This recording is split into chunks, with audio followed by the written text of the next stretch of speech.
First of all, congratulations. It's a big day, I know, for Grayscale in all of this market craziness, volatility. How crowded is the market for crypto ETFs, and are you nervous about the competition?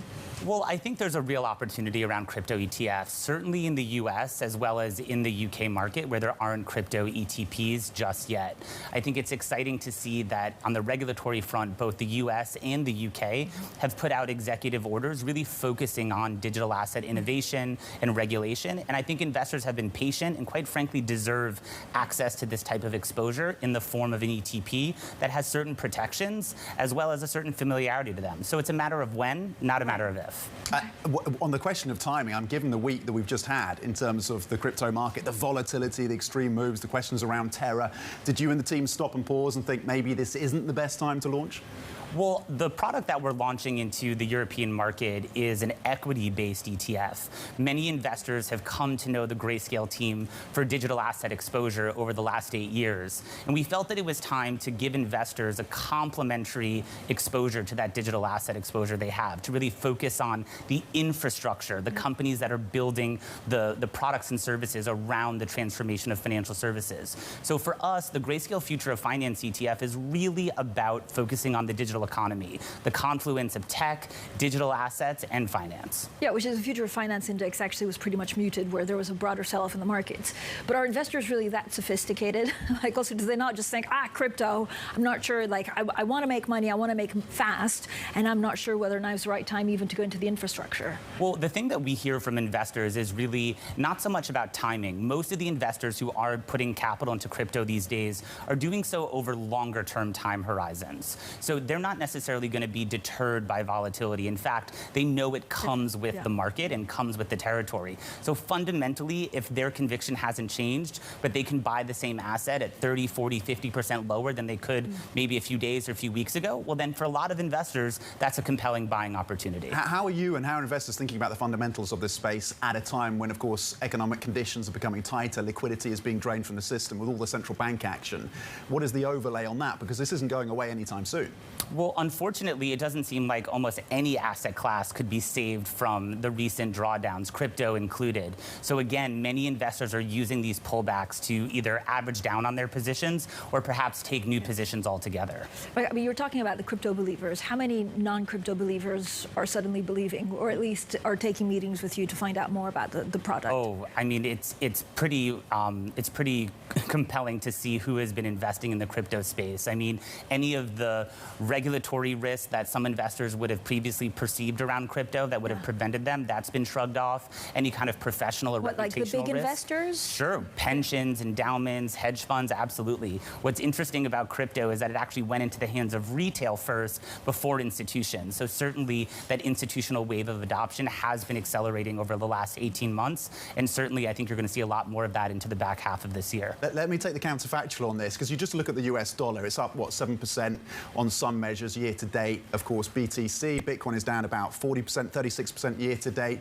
You just buy the greenback and you're getting that hedge. Bitcoin and cryptos don't offer you that hedge around geopolitics. They don't offer you that inflationary hedge. And in fact, within an inflationary environment, they're losing value.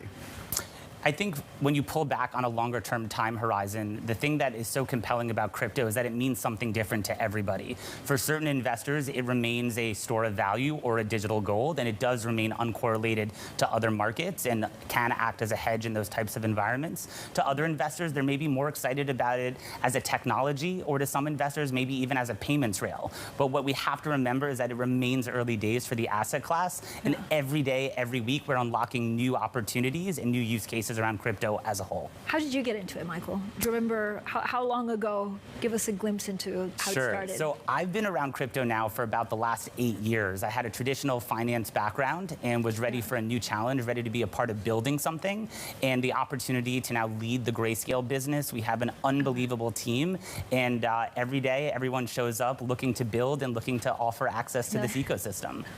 Talk to me about your views on what happened last week with Terra, which is obviously an algorithmic stablecoin. And then you have Tether, which has its own assets and linkages there. Are you concerned about the vulnerability of Tether, first off? And secondly, those algorithmic stablecoins, is that the death knell for them? Are they out?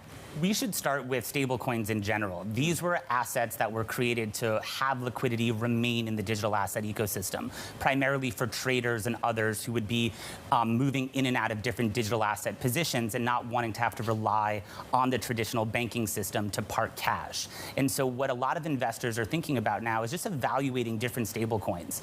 Are they functioning as they're intended to do so? We did see a lot of leverage and liquidity come out of the system, and generally over the last 8 years, when you see that happen, it tends to be a good learning lesson for the crypto ecosystem as it's being built, and it does come out stronger and more resilient. Are you expecting these kind of volatility, crazy swings to last for much longer?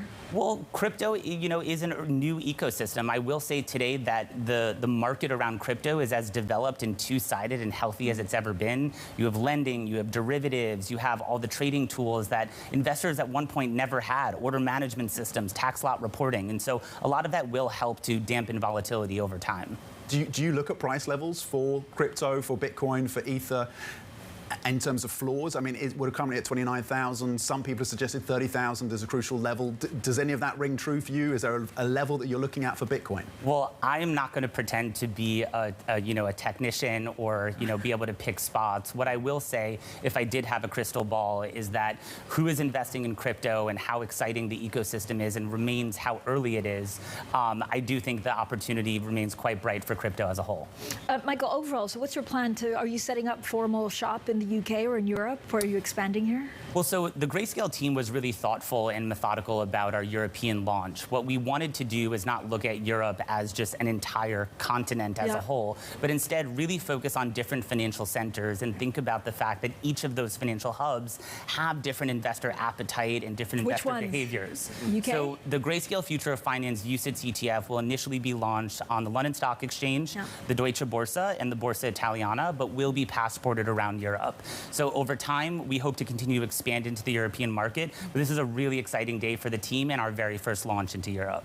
Let me ask you about the clock is ticking on that July the 6th deadline, of course, around your conversations with the SEC to convert the Grayscale fund into an ETF by July the 6th. What progress, if any, have you made with the SEC? Do you think you'll get to that deadline? So not sure all of the European viewers or global viewers know what's happening, but in the US, Grayscale runs ticker GBTC, Grayscale Bitcoin Trust, the world's largest Bitcoin investment vehicle. We've been working proactively with the SEC to convert it to an ETF, and we continue to make a lot of progress with the SEC and regulators more broadly.